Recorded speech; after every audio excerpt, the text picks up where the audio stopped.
Supernatural Eyes Season 2, Episode 1. Oh my God, I cannot believe we're here already. This is crazy.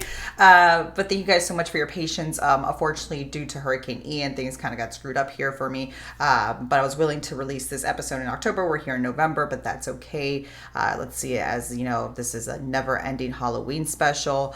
For all us Halloween lovers, we love Halloween, and for us, the agenda is just never over. So welcome back, and I cannot wait to announce season 2 and what this is all about. So thank you guys so much for coming and joining us. So yes, happy Halloween or late Halloween to you all. And before we start the episode and what this season is about, big shout out to my hairstylist, Melissa Keller at Native Organic Salon. Your girl is hooking it up. Look, she did some purple in my hair for the spooky season. So I don't know if you can see more back here, but your girl's loving it. So shout out to Melissa Keller. Love her. I gave her shout outs before on season 1. She's the best. That's my girl. Also, due to Hurricane Ian, go ahead and donate to Lee County, Collier County, any of the areas that got impacted by the hurricane, Charlotte County. We desperately need help because this hurricane has damaged all of our surrounding areas. I'm luckily okay, thank God, but definitely my hometown is not, so pray for Southwest Florida, and also please help donate. We'll have some links over here, so go ahead and check it out if you haven't already. And please, anything, even if like $2 worth or even some water bottles, anything like that will help. There's people that literally have no homes, cars, family lives, that were lost. And the death count, I believe, was they're saying it's more than 100, but there's like lifeguards are saying that it's definitely probably 2,000 and more. So it's very devastating. So please help out Southwest Florida and any of the impacted areas by Hurricane Ian. All right, now let's jump to the good part. We are here to announce episode 1.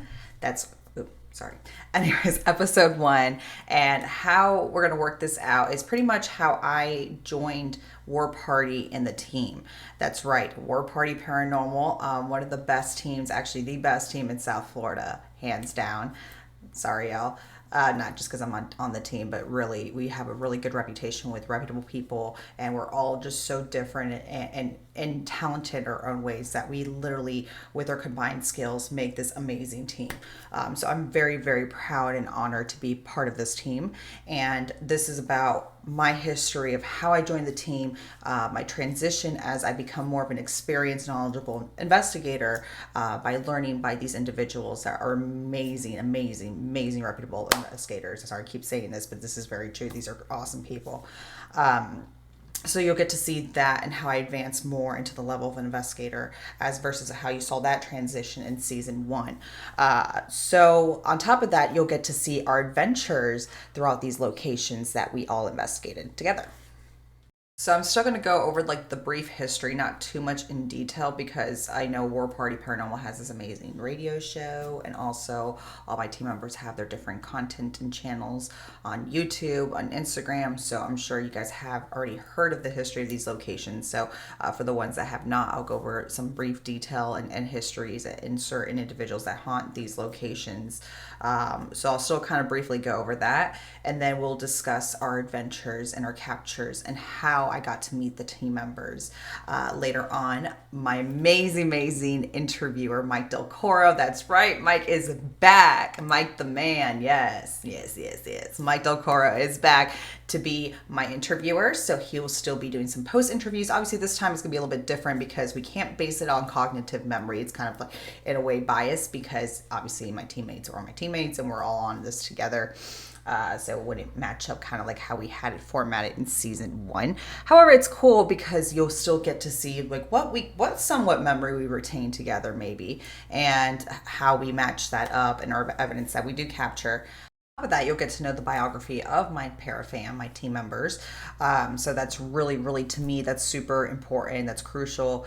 It's very significant to know the history of how they got into investigations and where we all came from, including myself. As you actually got to see that in season 1, that's what that was all based about. But I think that's very important to how you start off and where you end up being in the present, just because that kind of shows you your transition and your role as a licensed paranormal investigator, and that's how we all kind of combine this magic between all of us and our gifts. Whether if it's somebody's techie, whether somebody's skeptical, whether if somebody's a psychologist background, there's different sensitives. If somebody's psychic, if somebody's intuitive, it's just like all these different type of skillful abilities that we have, and that's what makes us War Party Paranormal. Moving forward, we're going to be discussing in this episode the very, very haunted history of Fort Lauderdale. Sadly, I only got to investigate this place one time. And this was actually my very, very first location I've ever investigated with War Party Paranormal. Actually, my first time ever investigating on the East Coast side. Like literally when I go to Miami or Fort Lauderdale or any of those areas, because I live on the West Coast side, which is like an hour and a half away from Miami and all that. I don't really go to investigate or think about haunted locations there, which you would think there is a lot because there's so much, excuse my language, shit going on in Miami. But that's the first location I've ever investigated on that side of town, and with the team itself. So I was on my trial stage. I think I was asked and before we get to that, actually I'm not going to get to that yet because we're going to talk about the history first. But before we get to that, what we're going to be discussing in this episode is the very, very haunted, history of Fort Lauderdale. There's 3 structures in this facility, in this like little haunted like village or downtown in Fort Lauderdale. Like the historical side. So there's a New River Inn, there's the King Cromartie House, and then there's the 1899 schoolhouse. Now, I won't be discussing more or much of the 1899 schoolhouse just because I didn't really get to investigate it or I stepped foot, in the location. I just kind of saw the outside of it, which is super creepy too. I'm sure it's haunted. I heard really good stuff about the guys and everybody on the team that has discussed about the 1899 schoolhouse. If you haven't checked it out, go ahead and check out their content. It's pretty cool. They're the actual legit reputable source out there. Don't mind the others. So, so check that out. Anyhow, I won't be discussing much about that. I'll be discussing more about the New River Inn and also the King Cromartie House, which are super haunted, and I cannot wait to share what I've captured. But let's talk about the history first. And also, I'll be discussing who I met on the team there first, and they will be later on with my Coro on the post-interview segment. So first, I'm going to discuss the history of the New River Inn, and then I'll discuss the history of the King Cromartie House. So starting first with the New River Inn, I got some notes written here, but bear with me with the pronunciation. Philemon Nathaniel, better known as P.N. Bryan, and his 2 sons got supervising jobs as for 400 laborers working on this train tracks for Henry Flagler. Florida East Coast Railroad. So Henry Flagler is really known in our area of Florida. In 1905, Bryan made money to invest in the New River Inn. Back then it was known as the Bryan Hotel. Bryan, at the age of 60, hired a contractor better known as Edwin T. King to build a hollow cement block, these like block white structures of a 2-story hotel. The hotel offered 24 rooms to railroad men and also others that were in town for business and pleasure as well. It had a nice dining room area. It had ice, water, and irrigation water systems.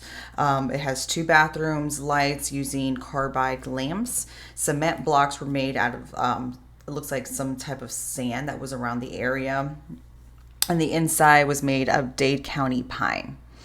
Bryan lived his last 25 years in that actual hotel and died actually at the hotel itself. The family afterwards ran the business. The hotel served as a hotel until 1955. The city of Fort Lauderdale restored it and turned it into a historical museum. So some of the well-known manifestations or reported hauntings that reside at the New River Inn are reported or claimed more to be active around the hours of 11 to 3 a.m. Whether that's true or not, I just felt like the place itself was pretty active. But anyways, moving forward. Some of the well-known spirits that are there is claimed to be on the first floor kind of roaming around, and I felt like I have actually seen this spirit before in my time of visiting and investigating. A horseman, people describe him as like a horseman, a rancher, a railroad man, dressed in a duster outfit, traditional hat, and one of those like leather coats, black canvas or whatever you call them. I don't know if he just is like a worker from the railroad or just was there for pleasure, or just like the area, or just died there. I mean, who knows?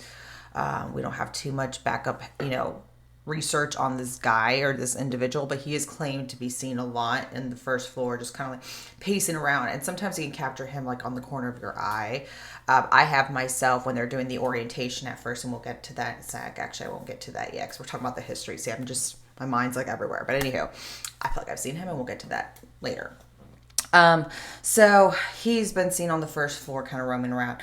The spirit of P.N. Bryan himself, looking over the museum, he's been reported to be seen like at the front door. So people try to peek in, I guess, in the window, and they see like this like gray hair man, this white face, just kind of like looking in between, just kind of like standing his ground and showing like, hey, I'm looking over. The other spirit that is reported to be there is the spirit of the young girl known as Lulu Marshall.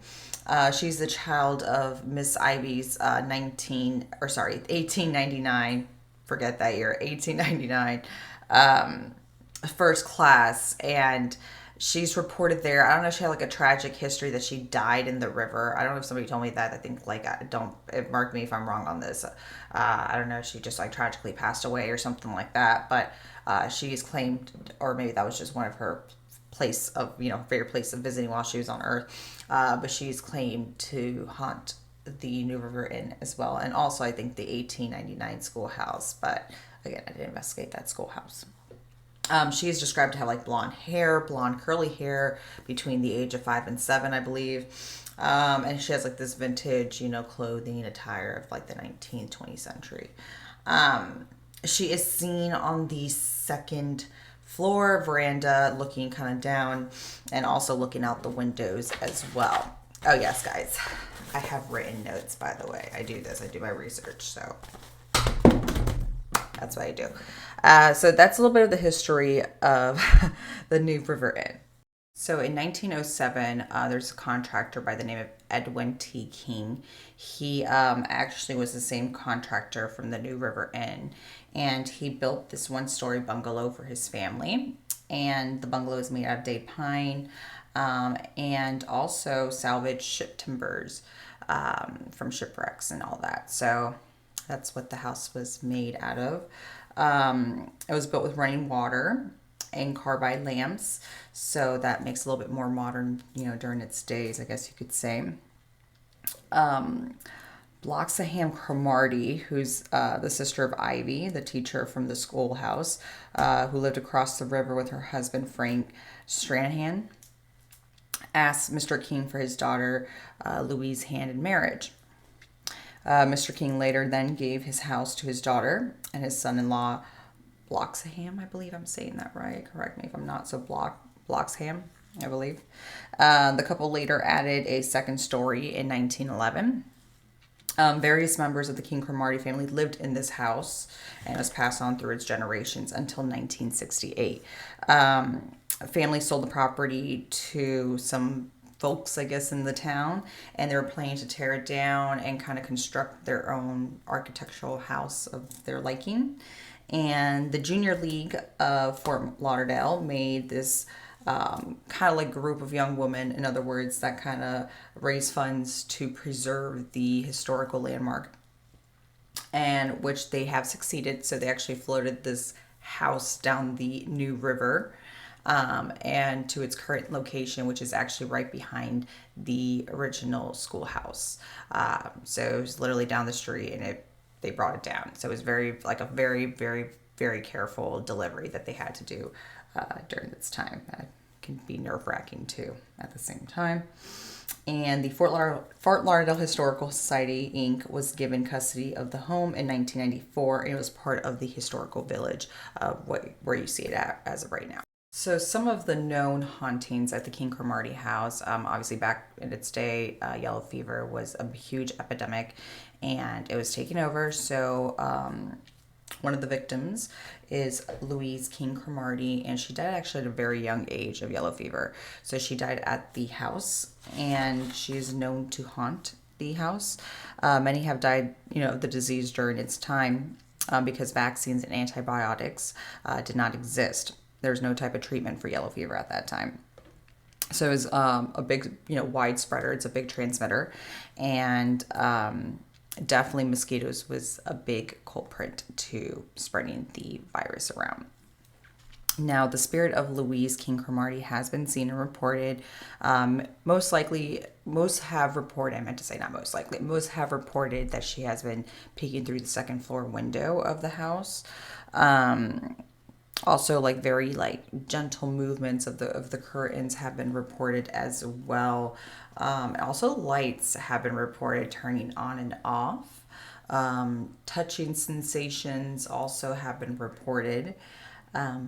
I will get to that later on, but that has also been reported as well.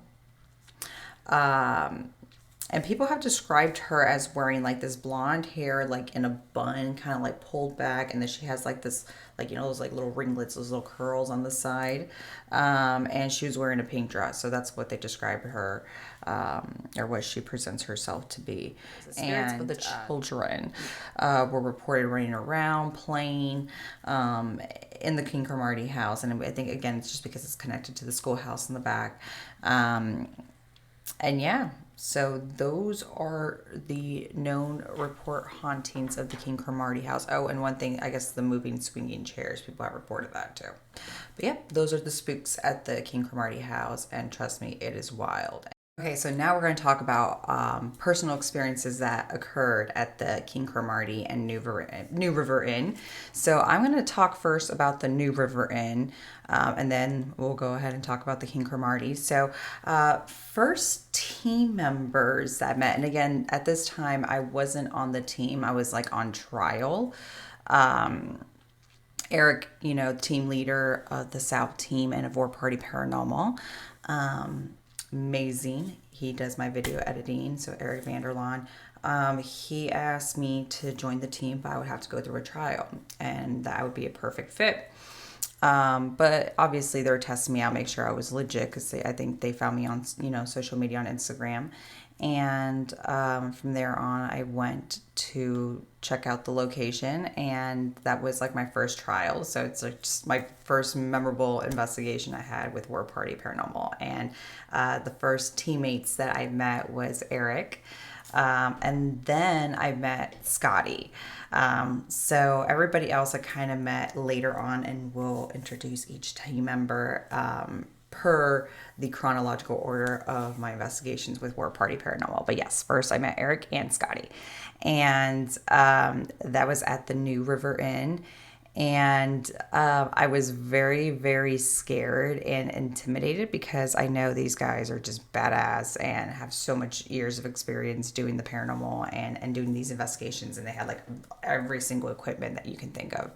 So, I mean, yeah, I was rolling in with my gear, but it wasn't that much of what, and I was very nervous, in other words. I was just kind of oh, what am I doing? But anywho, they were so sweet, so nice, very welcoming, super, educated in what they're doing, and just have such a passion. And I think that's why we all click so well, because we all share the same passion and drive to help others in this field.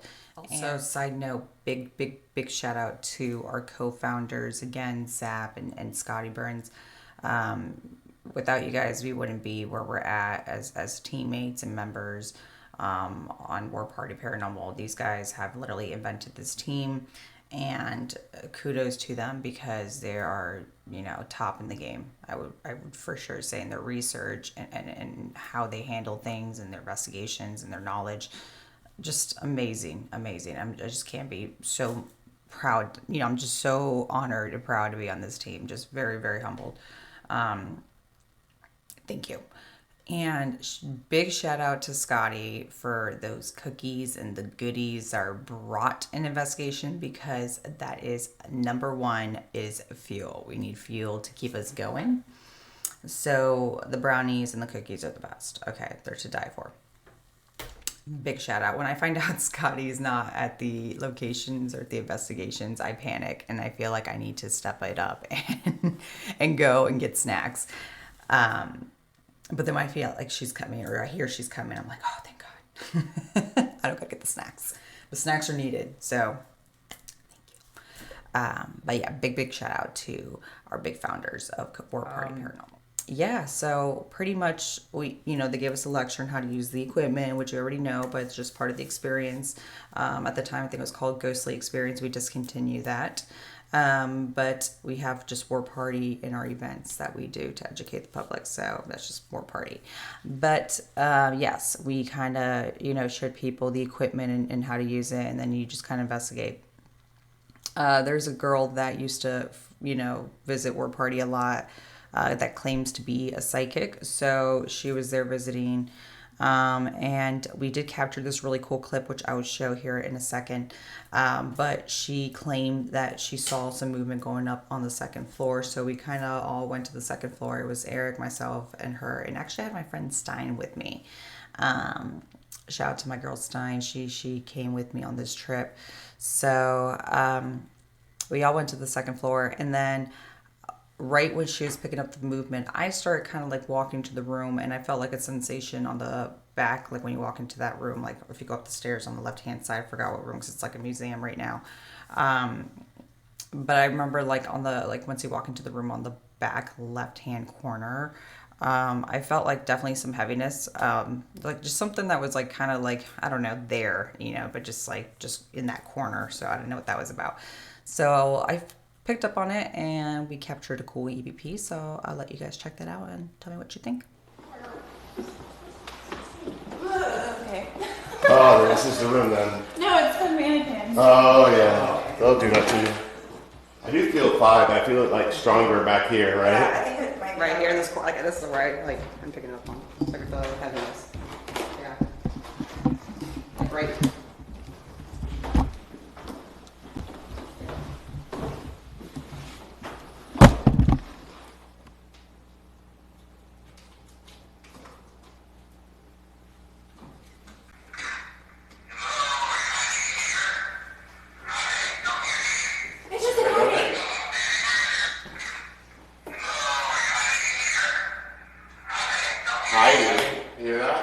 So yeah, that was pretty cool, and just awesome. So that was my first kind of experience that we had at the New River Inn. Okay, another cool capture at the New River Inn was upstairs in the ladies' bathroom.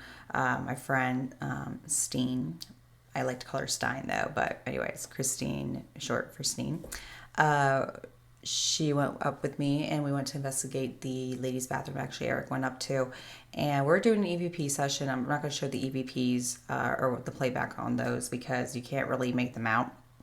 And due to the noise contamination with the millimeter, but I was using the millimeter and there was a cool capture of, it spiking some EMF and also the REM pod going off. So go ahead and check that out and let me know what you think.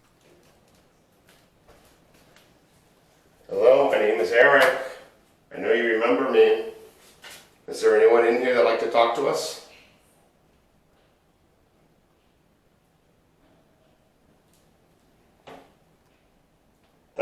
Those devices right there, if you're talking that red light, he can hear you.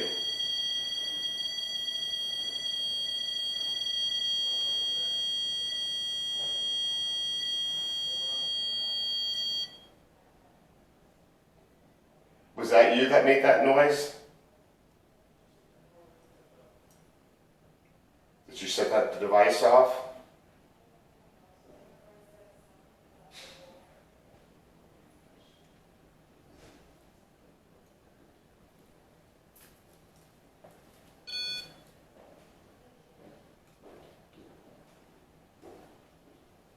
You know how I know I'm getting something on this? Yeah. It's voice activated. Okay. So, like, if I leave a long pause between questions and I play it back, you won't hear the long pause. I'll just move on to what it hears. I'll pick up So, on it, yeah. when it flashes, that red light, when it's flashing steady, that means it's not getting anything. But when it flashes like irregular, that means you're getting something. I definitely got something. Yeah, I was looking at that too when I was like, yeah.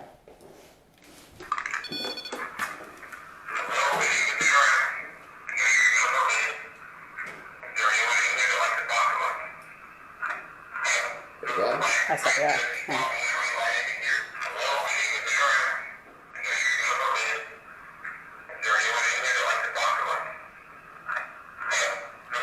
What is it?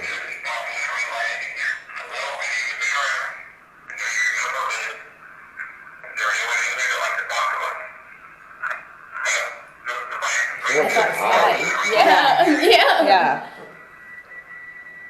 Right, pretty cool. So, yeah, those, and we just did some EVPs, some cool captures. I'm not going to go further into it because I'm sure they're shown in other videos with my team members. But you know, Scottie is such a queen and badass. She is just runs the game. Our co-founders, by the way, for War Party is John Adderall, known as Zap, and Scottie Burns. So they're like the father and mother. They're not together though, but they're like mom and dad in our team. And yeah, we have a North team and we have a South team. So I was very, very lucky to meet her that first night. And what an honor to do some EVP sessions with her too, one of the rooms. But she's just amazing. So big shout out to Scottie. Love you. And yeah, so moving forward, some captures at the King Cromartie house. In my opinion, I mean, they're both pretty active. I would definitely say the King Cromartie house did it for me. First, we were downstairs, and there was my friend Stein, Eric, myself, and then I remember that there's a very sweet mother with her two kids, and they joined, you know, a couple of our investigations too. First time meeting them, very cool. And we had 3 cat balls laying on the floor, and I'm just going to show you the clip real quick, so you'll see that. Can you touch my balls? You touch them. I didn't want to tell with that one. Can you touch these balls that light up?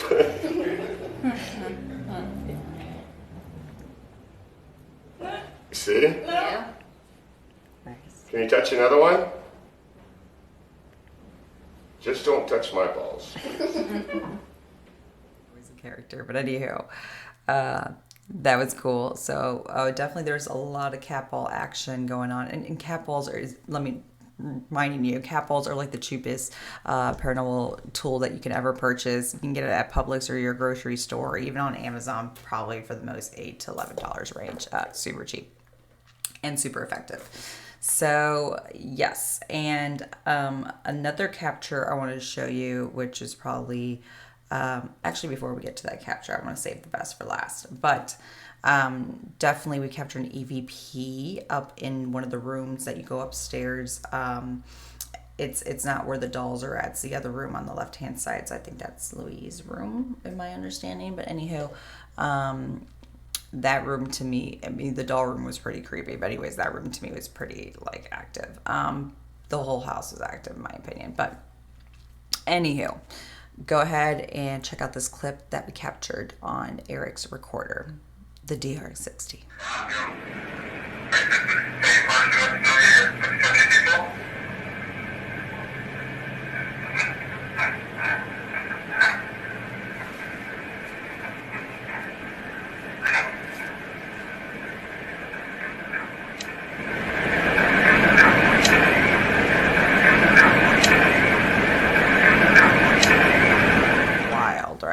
Already being told to go F off. But anywho, that's just part of the nature of what we do. Probably one of the most captured, recordings that we get on our digital recorders is like F yous, get out of here, whatever. Anywho, so that's cool. So anyways, the best clip was definitely, we're in that same room, and I was the sacrificial lamb. So for some reason, actually the whole entire time when I actually stepped foot into the house, I felt like I was being touched the whole time, and like on my face, not like to get perverted or anything, but just like on my face, I felt like something, but it was just like kept doing this to me. Like it was like poking like right underneath my lip, sometimes like my cheek, but it's just like I could feel like it was like a tingly sensation. It was like literally just like poking my face. It was just so weird. It did it downstairs. And I just kept reporting it, and then Eric thought of an idea like, hey, since you're being touched tonight, let's put you on the bed, sit down, put some cat balls around you, and let me know if you get touch, and then let's see what happens. We'll do an EVP session. And I'm just going to show you the rest of the clip, so check it out. Are you touching me right now?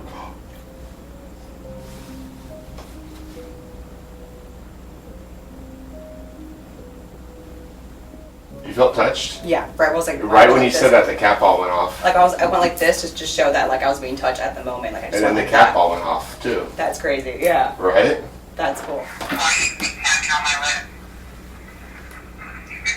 Oh, touch. You heard that? Yeah. Oh it was cool that you got touched and the cat ball went off, right? I went like this with my finger just not to make noise. Yeah, Yeah. like just to right show when you said it, it went off. So yeah, that was pretty wild. I feel like it was just yesterday. Mind you, this investigation was done like a year ago in August. So it's just wild to me how simultaneously I'm being touched, and then the cat balls are going off, and we're getting EVP. So that to me is pretty awesome. Like you can't get better than that. So yeah, those were our captures at the History of Fort Lauderdale, the New River Inn, and the King Cromartie House. And again, I didn't have time to go to the schoolhouse and investigate. Sadly, I don't think I will be able to, but who knows what the future will bring. But I hear, in fact, let's do like a little reclip again. Let's zoom in on the shot. Because the first video clip, it's kind of hard to see the cat ball like in the back of me going off. So let's show in the zoom in version, and you'll see what I'm talking about.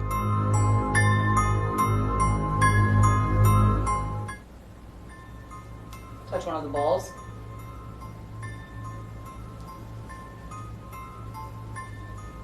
Pick a ball, any ball. Are you touching me right now?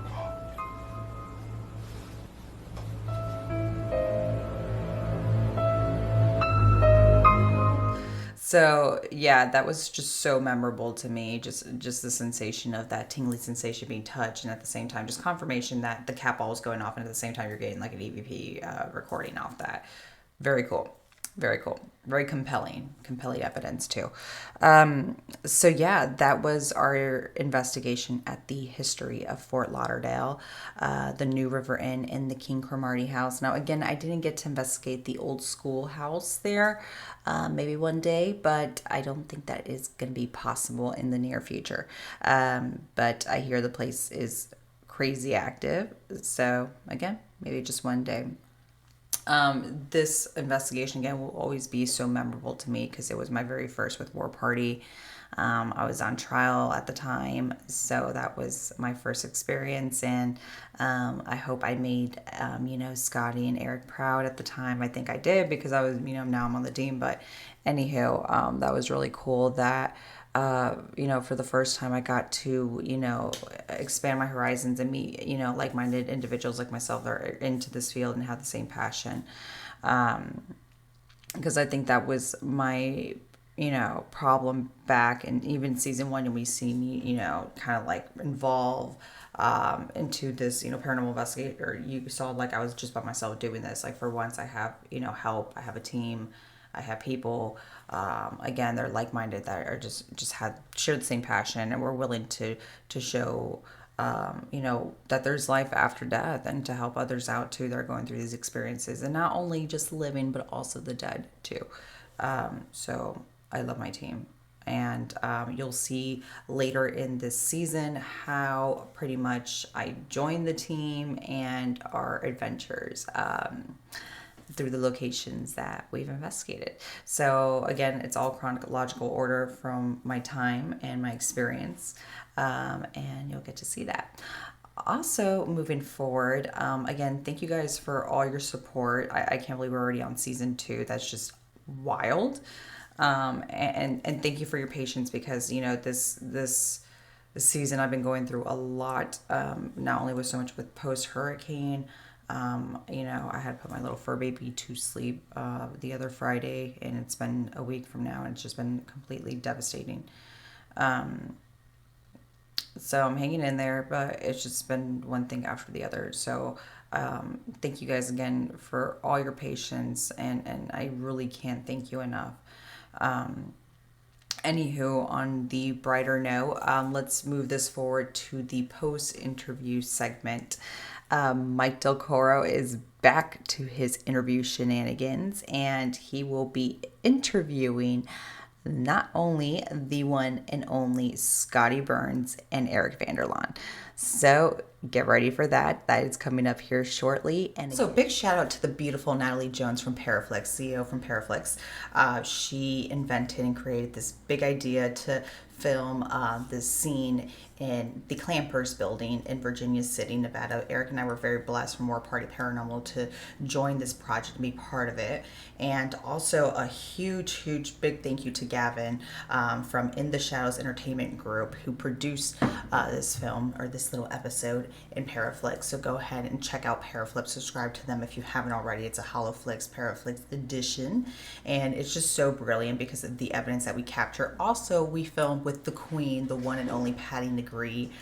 She is amazing, as you guys already know, so trust me, you don't want to miss this amazing episode of The Clampers, The Haunted Edition. Go ahead and check it out on Paraflix. Subscribe. You know what to do. Go ahead and follow Natalie Jones. She's amazing as well, and beautiful and talented. So just go ahead and follow everybody else, because this project is amazing. So go ahead and check it out. You guys are watching Supernatural Eye, episode 1, season 2. Thank you guys so much.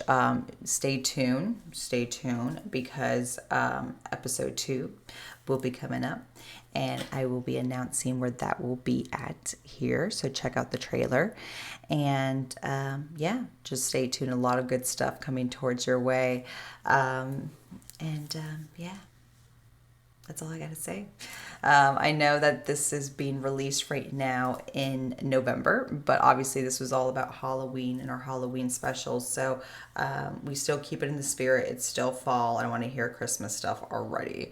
But yeah, we're still here. We're still in the spirit. Okay. And, for a true Halloween lover, Halloween's always here, always in the heart. Okay. So I don't care. It's always October for me. Love my pumpkins. Anywho, guys, I'm being weird. Guys, we're getting close to that closing hour time, so don't forget to like and subscribe to my YouTube channel. Again, Supernatural Eye. Go ahead, don't forget to like and subscribe. Help your girl out. Be greatly appreciated. Also, make sure to like this video. If you want to send a comment, that'd be great too. Greatly appreciated. Also, don't forget to check out War Party Radio Show. I'm on it time to time, and also are my badass teammate members. So yeah, we're all in the Para fam. So Mike Del Coro, funny thing, my interviewer, is actually the co-host of War Party Paranormal Show, and so is Eric Vanderlaan. So he is actually the host. So the guys rock it every Monday night. And yeah, just go ahead and check it out. And make sure to like and subscribe to War Party Paranormal page on YouTube and everything else, every platform. Instagram, you call it. Okay. Anyways, thank you guys so much for watching and tuning in. I truly appreciate you guys, and I hope you have had a spooky, happy Halloween, because I forget we're in November now. But anyways, I hope you had a spooky, great, happy Halloween, and great Thanksgiving too, because we're in the gobble gobble turkey season as well. So eat a lot, get plump, and get ready for the holidays, because it is sure coming. All right, guys, thank you so much. Love you. Mwah. Have a good night, and check out the post-interview section. Bye.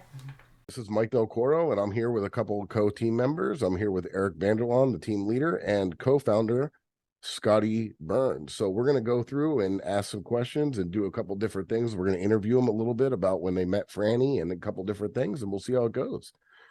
So what's up, Eric? How you doing? What's going on? Pretty excited for the interview. Yeah, for sure. And First time you Scottie, interviewed me. how you doing, Scottie? Hey guys, I'm breathing and walking. Awesome. Perfect. So Kicking ass and taking names. Well, that's that right. goes without saying. So How'd you guys meet Franny? Let me start with Eric. Eric, how did you meet Franny?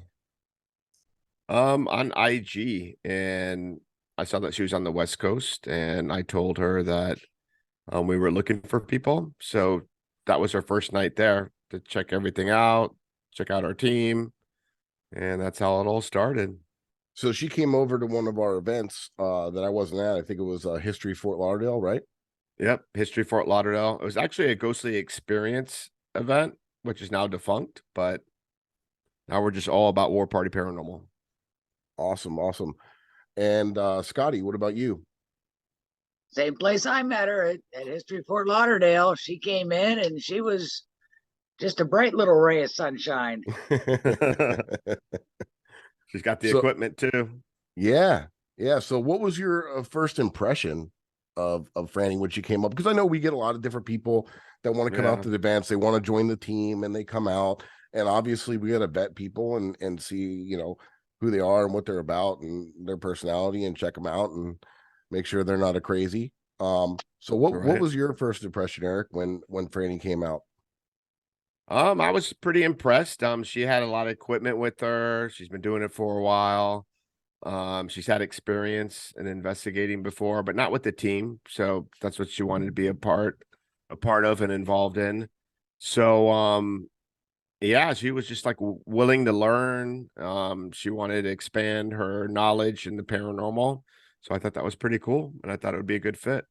Heck yeah, for sure. Mhm. Scottie, Oh, when I first met her, I thought, oh, here's a young one coming up, and I talked to her a little bit, and she knew what she was talking about, and she seemed really passionate about it, which is something Mhm. that I always look for in anybody that wants to join our team.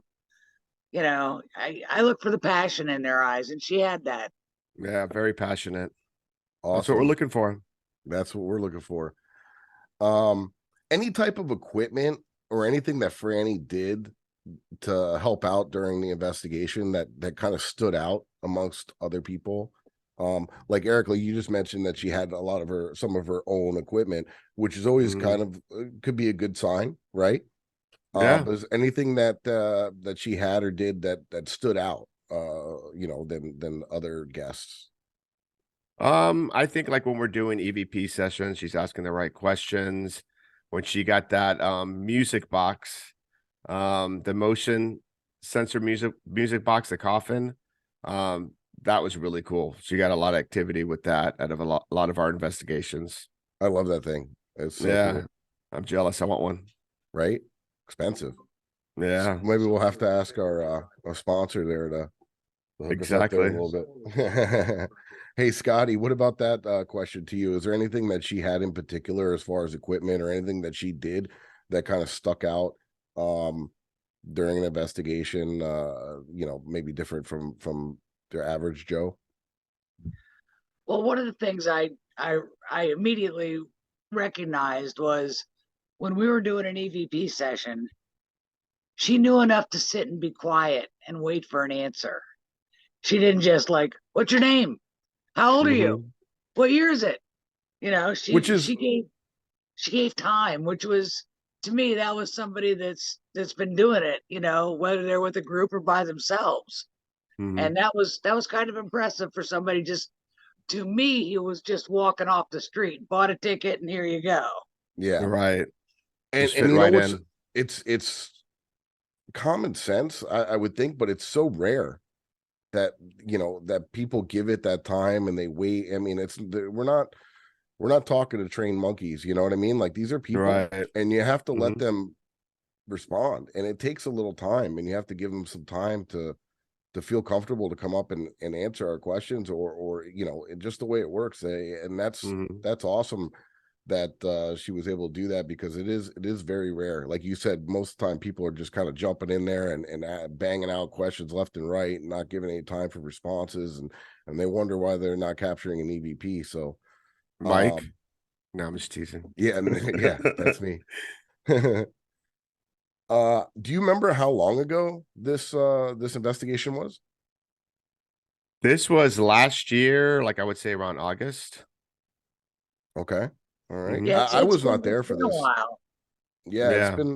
been over a She year, right? yeah, she's a veteran now. She's no longer a rookie. That's right. She can't use as an excuse. Yep. And then She's one of us.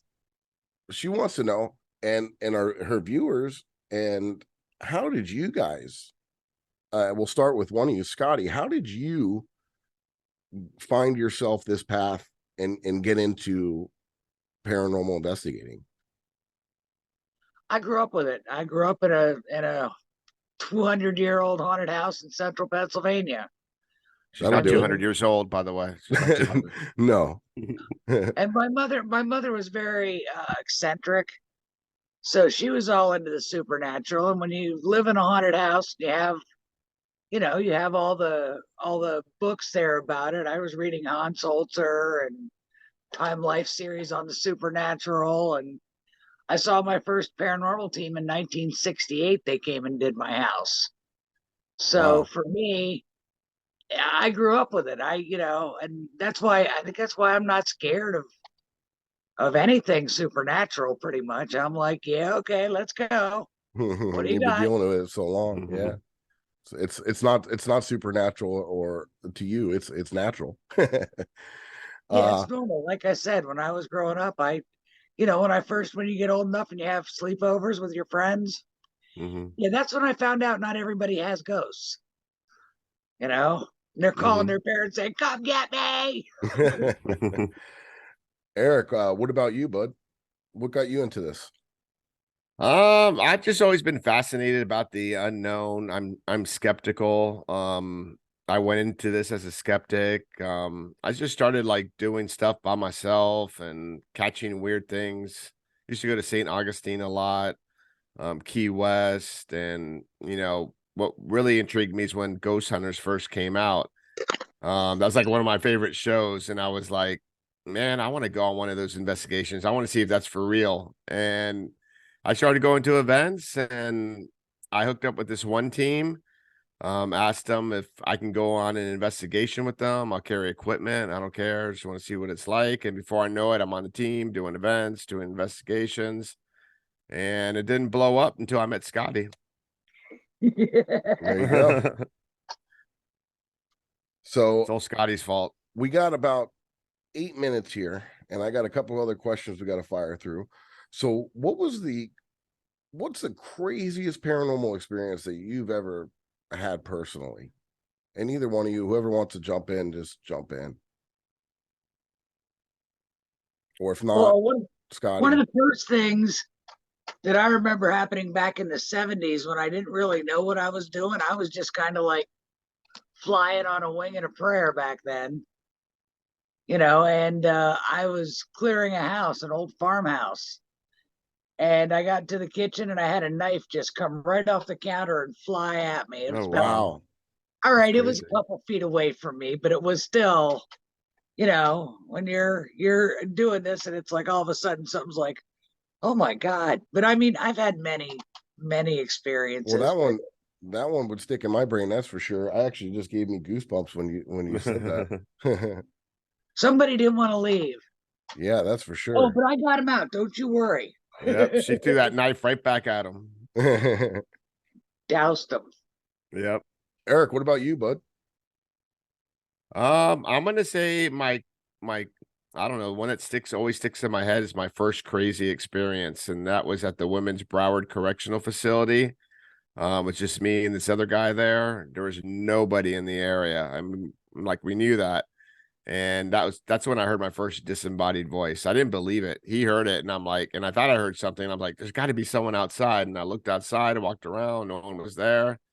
Still didn't believe it until like I listened to the audio and the video, and sure enough, I had a woman's voice say hello and then like giggle after that. So like that blew my mind away. That's what started making me more of a believer. Yeah, absolutely. Anytime you can capture a disembodied voice and you could verify it with a audio or video recording afterwards, it's Hmm. always mind blowing for sure. It was on our last show. Yeah, yeah. Yep. What about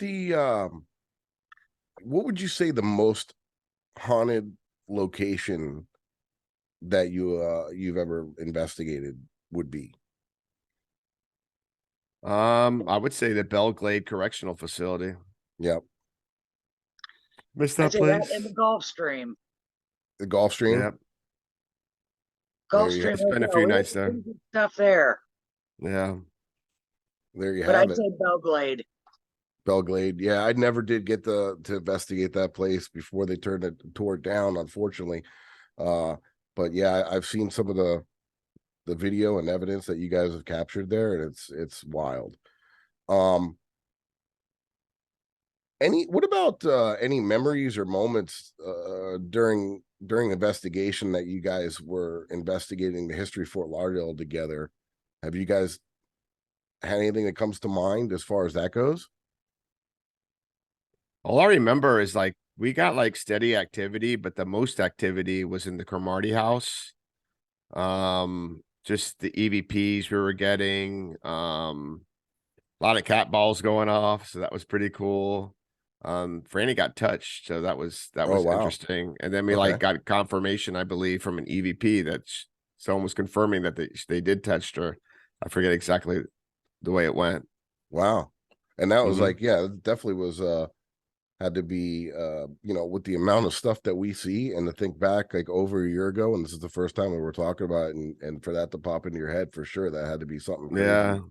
crazy. Scottie, do you remember anything from that investigation or with Franny, or that pops out, or no? I don't know. We did so many there. I just remember in the smoking room, the nasty old man in there. He He is wanted to too. be sarcastic, and he was getting mouthy. I Yeah. remember that. He gets I'm pretty sure Franny was just laughing. She didn't uh, understand that like they all get mouthy with Scotty that's right, for some reason. because they know she's tough. All right, so as far as everything, we got a few minutes here. Um, from a scale from 1 to 10, what would you rate this location? The location being History Fort Lauderdale, on a scale of haunted activity from 1 to 10. Like an 8 or a 9. It was pretty active. I give it Scotty, a 6 or a 7. Yeah. I give it a 6. and I'm gonna rate it just from general, because I wasn't there on this particular location. I mean, at this particular investigation, but I That would say, light going off and on like blew my mind away. Like I've yeah, never seen anything like that. That's no, why me I rank it neither. so high. And you get the Yeah, I didn't factor see in, that. the Cromartie house, the New River Inn, and the schoolhouse, the replica Yeah. schoolhouse. So I would say it's pretty damn active. I would say, to me, that is an 8 or a 9 on my scale. But this is not for that one Mhm. particular investigation. This is, for me, this is on a scale of the whole location.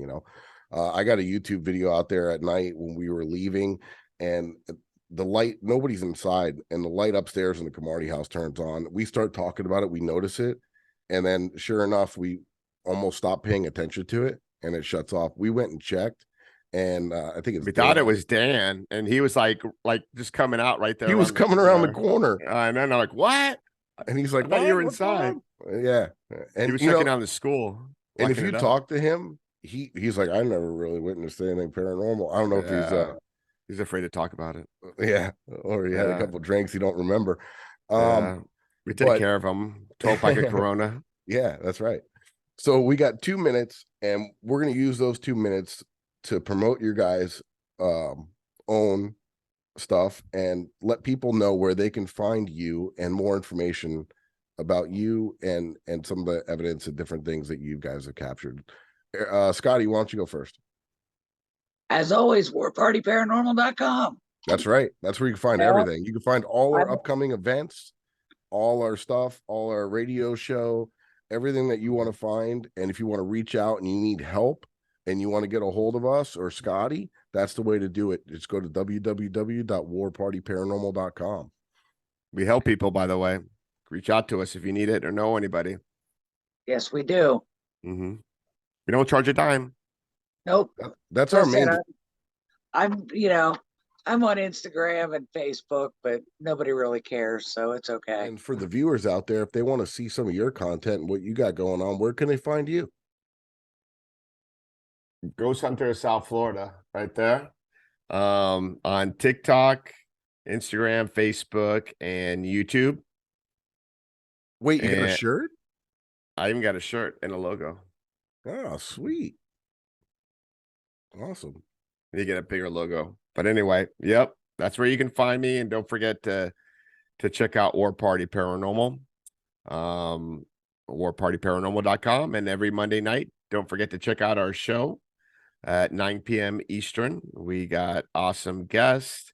We talk about our investigations, we show evidence, things like that. And I want to give a shout out to Paraflix. They invited us to be on their Halloween special, Clampers, and we were honored to work with Patty Negree, amazing psychic medium, the Good Witch, and also Natalie Jones. She's the CEO of Paraflix. So Franny and I were honored to be on that special and investigate with them. And I saw it and it was amazing. I need to be on TV. But yeah, go subscribe just to watch us.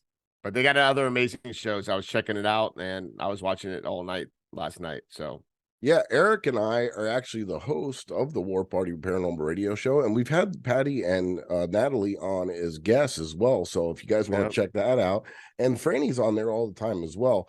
And yeah, so if you guys want to see more of us, you can come check us out at the War Party Paranormal Radio Show. Oh, and one thing I forgot is Gavin from Into the Shadows Entertainment. Big thanks to him for producing and filming. Heck yeah. Awesome. So we appreciate you guys, and we'll see you next time. Peace out.